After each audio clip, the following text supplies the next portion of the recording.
How I handle hard times. How do you handle hard times? The hard times are coming, perhaps the hard times are here. Life is a pitiless marathon through misery, anguish, despair, grief, pain. That radiator's making a weird noise. I mean, it just goes on and on and on. I've got a cold. Could it be COVID? We just don't know. I hope not. I don't seem to have a temperature. There's a pandemic going on. There's a culture war that has some optimistic aspects but seems to be further fracturing a broken society. And then there's your own personal life. What do you feel about that oft-cited philosophical axiom that, you know, if you were told there was going to be an earthquake in China or any faraway country, assuming you're somewhere in the West, like that, you know, that was going to kill 100,000 people, it would give you less consternation than if you were told that in the morning someone was going to cut off your little finger. You might not sleep a wink if you were told at 8 a.m. someone's coming to cut off your little finger.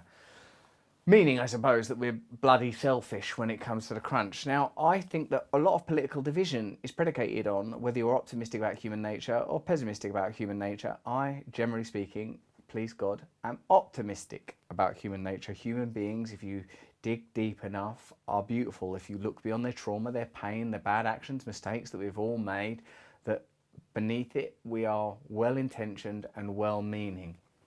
This aside, personal hard times and global hard times are upon us increasingly, it seems, perhaps because we are able to communicate them now in a manner that has never been available to us before. So there is this sort of sense of growing, perpetual motion, impending doom on both of these scales, both the global and the personal. Let's see if we can look at some solutions to this all-encompassing sense of fear, dread, hardship that many people describe as their ordinary life. Here are some pretty basic principles. 1. Gratitude. This is a trick of perception. Often when I am in, no, I wouldn't say depression because of the, I suppose, medical connotations of that word, but if I'm feeling sad or unhappy, I try to bring my focus to the many things I have to be grateful for. This is a trick of perception long practiced, often writing gratitude lists. These are the things in my life that are good. I've got these children, I've got this marriage, I'm fortunate to live in a relatively free way without financial constriction. I recognise that comparatively I have a great deal to be grateful for, but any of us watching this at least have access to a screen, you know, and whatever ailments we may have, we're able to understand this information. I recognise there are gradients of privilege, and I suppose from a spiritual perspective at least, I'm saying simply that gratitude is an important principle. Another principle that is vital, I have been taught, and remember, anything I say that seems remotely true is simply something that I've remembered and passing on. Service to others. If, say, we take as the base point of this situation, oh, I'm unhappy, I'm miserable. First thing, let's take it as the first action. What can I be grateful for? You could make a list. Second thing, who can I help? Is there anything I can do for someone else? Normally, a glance at my phone reveals to me that this person's asked for help, that person's asked for help, these people are in trouble.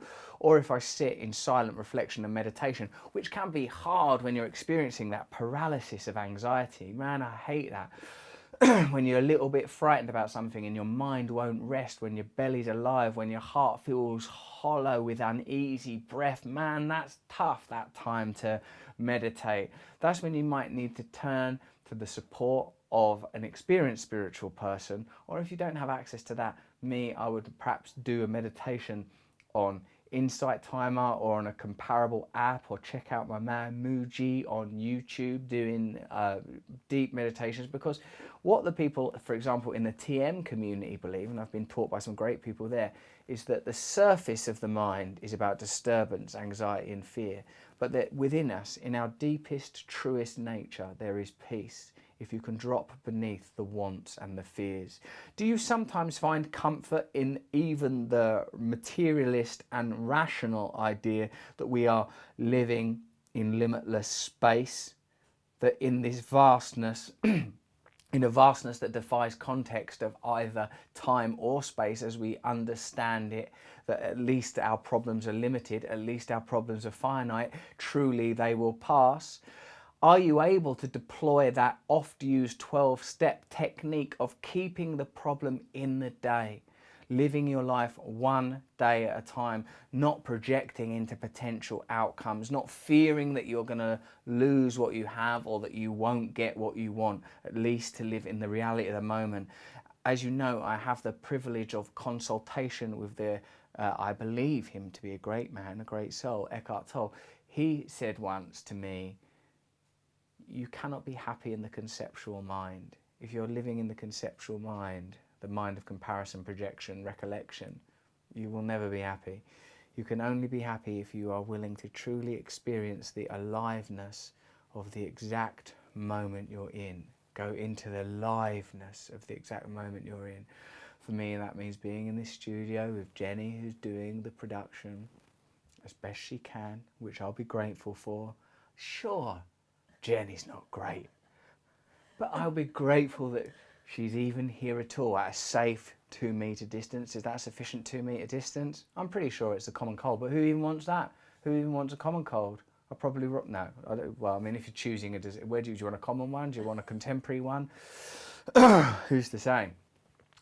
So, look at some of the things we've discussed. Keep it in the day, be grateful, be of service to other people. It's important I don't mean globally, but I mean across your life, holistically, to have the support of a group of people. That's why belonging to a synagogue, church, temple or mosque can be helpful.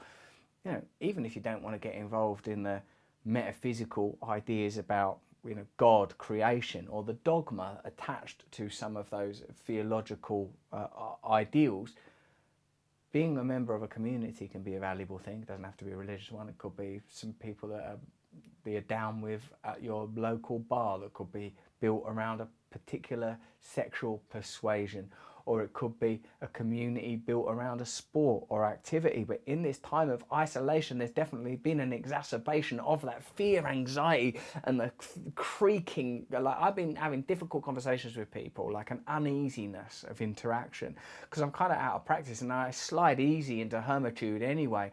Like many of us, they're not experiencing medical or economic hardship. Much of the pandemic has been enjoyable for me because it removed the need for interaction and relationship, which brings about a great deal of my own personal anxiety. As one of those people that misdiagnosed myself as an extrovert when in fact I'm an introvert, far more happy talking into the lone shark lens eye of a camera than being at an ordinary interaction of 10 or 12 people. But now that we're sort of somewhat back, yeah, it's been tricky to be around people, rubbing people up the wrong way, having little altercations here and there at a safe, respectful distance of 2 meters, long distance altercations everywhere, not able to belong to the BJJ community that I'm a member of, unable to attend 12-step support groups in the same way. Lots and lots of challenges. These are indeed hard times, and life cannot be bliss, can it? It can't be ever blissful unless you have sort of reached enlightenment, unless you're able to, by which I mean able to maintain access to a point of consciousness that is transcendent of material reality and keep it while interacting in the world. Like Christ said, I'm in the world but not of it. If you can be among people, have chats, hang out, get a tax bill, get scared by someone, have your heart broken, and still maintain that connection. Recognize all physical interaction merely of permutations of a higher ideal. Recognize all reality comes from one unified field. Permutations are concerto, all using the same notes but in different orders, hopefully the right order. You know, if you can maintain some kind of connection with the one pure vibration, the timeless, soundless, silent oneness from which all phenomena must surely come, then there's a chance of freedom. But if you're anything like me, hard times come and hard times stick because you've been deeply indoctrinated into all sorts of systems of happiness that require other people's approval, for example, or a certain amount of economic comfort or material comfort. Man, it's difficult if you've been hypnotized. I'm not saying that the world is solely a bad place filled with hierarchies and systems of dominance and corruption, but there's much of that in the world. The hard times in my life often come as a result of lack of acceptance. So here's a further principle: acceptance. This again is derived from spiritual ideas. that everything in the world, however objectionable it may seem to you, is exactly as it is supposed to be in that moment, and we can only see a fragment of the picture. We glance at but one aspect of the complex geometry of reality. Even things that make us despair will have hidden in them some meaning, some lesson, if seen across the whole expanse of being. So, for example, if something happens that I don't like, and that happens a lot to me, I accept it. Okay, this has happened. I surrender to it. I'm grateful for what I've got. I maintain the support of a community. I think of how I can be of service. I look at what I can change about myself. What is this showing me? Oh, this is showing me that I'm too easily irritated. Well, this is showing me that I require too much comfort. This is showing me that I have a lot of pride and ego and a tendency to self-pity. There are lessons in life. I suppose if we have the approach to our existence that we want to be somehow enshrined, protected, continually protected, layer after layer of edifice and artifice. That's a lot of baggage to carry around. I think the process of our unfolding ought to be one of letting go. I no longer need this, I no longer need that. I'm becoming more and more free with each moment. It don't take a lot for me to feel afraid, but thankfully too, and this is again from a teacher of mine, I recover quicker. As he says, it don't matter that we get out of breath, but it's just how quickly we get our breath back, which is true indeed too of athletes. Like they get like challenged and stuff, but they can get their shit together pretty fast. So let's look at again some of the principles we have discussed: gratitude, service, acceptance, surrender, service of others, willingness to learn lessons, and continual prayer and meditation, contact with some transcendent ideal. What is the purpose and meaning of your life? What is it that you're planning to do? Have you got ambitions as a creative person, ambitions as a healer, ambitions as a parent or family member or as a lover? What is it? What is it that you are trying to do? If we are honest with ourselves, if behind our motivations are privilege, prestige, those kind of things, then they will never really work for us. They will always lead us back to the place of despair. I suppose what I'm saying is to endure hard times, we must have access to the timeless principles that are transcendent of the entropy of the everyday, beyond the gratification of getting a new job or some approval, even beyond the giddy, explosive euphoria of falling in love, the delirium of a new child. All these things will pass, but the very fact we're capable of experiencing such beauty, such grace, suggests to me that somewhere within and without there is a resource, a frequency, a line that we can access. My life is dedicated to the discovery of this and trying to maintain contact with it as much as I can. That is how I endure hard times, through having a program.